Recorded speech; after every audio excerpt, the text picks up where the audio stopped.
नमस्ते। आज हम बात करने वाले हैं FIR के बारे में।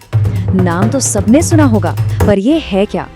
ये भारत के क्रिमिनल जस्टिस सिस्टम का कह सकते हैं सबसे पहला और सबसे जरूरी कदम है और इसीलिए हर किसी के लिए इसे समझना बहुत जरूरी है। तो चलिए आज इसे एकदम आसान भाषा में समझते हैं। तो इस पूरे सफर में हम क्या क्या देखने वाले हैं? सबसे पहले तो भाई FIR होती क्या है, फिर देखेंगे कि इसे फाइल कैसे किया जाता है। एक बहुत बड़ा सवाल, क्या पुलिस इसे रजिस्टर करने से मना कर सकती है? और अगर कर दे तो हमारे पास क्या रास्ते हैं? फिर बात करेंगे कि कोर्ट में इसकी क्या वैल्यू है और आखिर में जो नए कानून आए हैं उनमें क्या बड़े बदलाव हुए हैं, सब कुछ कवर करेंगे। तो चलिए सबसे पहले और सबसे बेसिक सवाल से शुरू करते हैं। आखिर ये FIR, ये फर्स्ट इन्फॉर्मेशन रिपोर्ट है क्या चीज? अगर बिल्कुल सीधे साधे शब्दों में कहें तो FIR वो पहला ऑफिशियल डॉक्यूमेंट है जिससे किसी भी क्रिमिनल इन्वेस्टिगेशन की शुरुआत होती है। मतलब जैसे ही पुलिस को कोई सूचना मिलती है वो उसे इस दस्तावेज में दर्ज करती है और बस यहीं से जांच का पहिया घूमना शुरू हो जाता है। अच्छा, अब ये समझना बहुत जरूरी है क्योंकि हर मामले में FIR नहीं होती। देखिए, अपराध मोटे तौर पर दो तरह के होते हैं। पहले हैं कॉग्निजेबल ऑफेंस यानी संज्ञेय अपराध। ये सीरियस वाले होते हैं जैसे मर्डर, डकैती। इनमें पुलिस को तुरंत FIR दर्ज करनी होती है और वो बिना वारंट के गिरफ्तारी भी कर सकते हैं। दूसरी तरफ है नॉन कॉग्निजेबल ऑफेंस यानी असंख्येय अपराध। ये कम गंभीर होते हैं। इन मामलों में FIR नहीं बल्कि एक NCR मतलब नॉन कॉग्निजेबल रिपोर्ट लिखी जाती है और पुलिस बिना मैजिस्ट्रेट की इजाजत के ना तो जांच कर सकती है ना ही किसी को अरेस्ट। और यहाँ एक मजेदार बात बताऊं, FIR हम सब ये शब्द इस्तेमाल करते हैं, लेकिन आपको जानकर हैरानी होगी कि फर्स्ट इन्फॉर्मेशन रिपोर्ट शब्द हमारे किसी भी क्रिमिनल कानून की किताब में कहीं भी ऑफिशियली डिफाइन ही नहीं किया गया है ना अजीब? ठीक है, तो अब हम ये तो समझ गए कि FIR क्या है और कब होती है।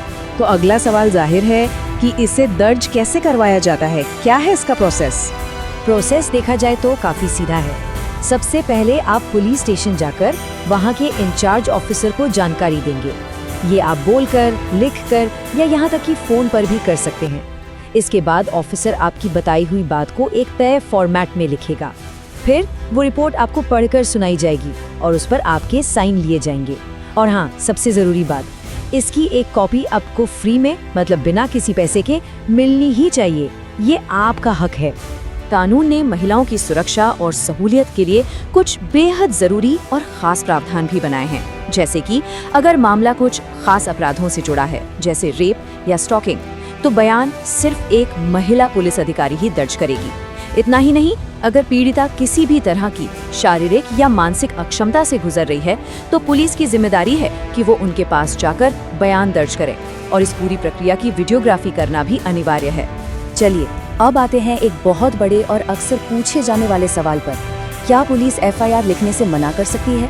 क्या ये उनकी मर्जी पर है? इस सवाल का जवाब हमें मिला सुप्रीम कोर्ट के एक ऐतिहासिक फैसले से।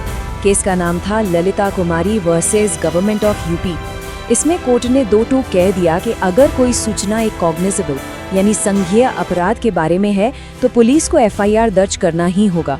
ये मैंडेटरी है, अनिवार्य है, इसमें कोई अगर मगर नहीं चलेगा। इस केस ने कुछ बहुत ही साफ गाइडलाइंस तय कर दी। पहली, जैसा मैंने कहा, संज्ञेय अपराध में FIR कंपलसरी है। दूसरी, पुलिस इस बात की प्रिलिमिनरी इंक्वायरी या शुरुआती जांच नहीं कर सकती कि जानकारी सच्ची है या झूठी। हाँ, सिर्फ ये पता लगाने के लिए छोटी जांच हो सकती है कि मामला संज्ञेय है भी या नहीं। और सबसे अहम बात, जो भी अधिकारी FIR लिखने में आनाकानी करेगा उसके खिलाफ सख्त एक्शन लिया जाएगा। अब ये एक ऐसी सिचुएशन है जिसका सामना कई लोगों को करना पड़ता है। मान लीजिए आप थाने गए और पुलिस ने FIR लिखने से ही मना कर दिया, तो अब क्या करें? घबराने की बिल्कुल जरूरत नहीं है। इसके लिए एक तय रास्ता है। अगर थाने का ऑफिसर मना करता है तो आप अपनी शिकायत लिखकर सीधे जिले के SP यानी सुपरिंटेंडेंट ऑफ पुलिस को भेज सकते हैं। वो चाहें तो खुद जांच का आदेश दे सकते हैं। और अगर मान लीजिए वहाँ से भी बात नहीं बनती तो आपके पास तीसरा और सबसे मजबूत रास्ता है। आप सीधे इलाके के मैजिस्ट्रेट की अदालत में अपनी शिकायत दर्ज करा सकते हैं। ओके, तो FIR दर्ज हो गई, जांच भी हो गई, अब मामला कोर्ट में है। तो सवाल ये है कि अदालत में इस FIR की क्या वैल्यू है? क्या ये अपने आप में एक सबूत है? नहीं, और ये समझना बहुत बहुत जरूरी है। FIR सब्सटैंटिव एविडेंस नहीं होती, मतलब सिर्फ FIR के आधार पर किसी को सजा नहीं दी जा सकती। तो फिर इसका काम क्या है? कोर्ट में इसके मेनली 2 इस्तेमाल होते हैं। पहला कोरॉबरेशन के लिए, यानी पुष्टि के लिए, ये देखने के लिए कि जिसने शिकायत की वो कोर्ट में भी वही बात कह रहा है जो उसने FIR में कही थी। इससे उसकी गवाही को मजबूती मिलती है। और दूसरा कॉन्ट्रडिक्शन के लिए, यानी खंडन के लिए। अगर वो कोर्ट में आकर अपनी कहानी बदल देता है तो वकील FIR का इस्तेमाल करके ये दिखा सकता है कि ये आदमी अपनी बात से पलट रहा है, जिससे उसकी गवाही कमजोर हो जाती है। अब आखिर में बात करते हैं आज की।